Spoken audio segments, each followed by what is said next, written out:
जागृती करण्यात यावी असं आवाहनही त्यांनी केलं।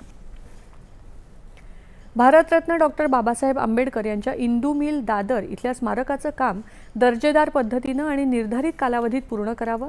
कामाची गुणवत्ता, सुरक्षितता आणि वेळेचं नियोजन याला सर्वोच्च प्राधान्य देऊन संबंधित यंत्रणांनी समन्वयानं काम करावं असे निर्देश सामाजिक न्याय मंत्री संजय शिरसाट यांनी दिले। या भव्य स्मारकाच्या कामाचा काल त्यांनी आढावा घेतला। हे स्मारक देशासह जगभरातल्या नागरिकांसाठी प्रेरणास्थळ ठरणार असल्यानं त्याची उभारणी जागतिक दर्जाची असावी, त्यासाठी विशेष दक्षता घ्यावी। कामाच्या विविध टप्प्यांमध्ये प्रभावी समन्वय राखण्यासाठी सक्षम व्यवस्थापन यंत्रणा कार्यरत ठेवावी असंही त्यांनी सांगितलं। या स्मारकाच्या कामासाठी आवश्यक निधी राज्य शासनाकडून उपलब्ध करून देण्यात येत असून उर्वरित कामं गतीनं आणि दर्जेदार पद्धतीनं पूर्ण करण्यासाठी सर्व संबंधित यंत्रणांनी परस्पर समन्वयानं कार्यवाही करावी असे निर्देश मंत्री शिरसाट यांनी दिले।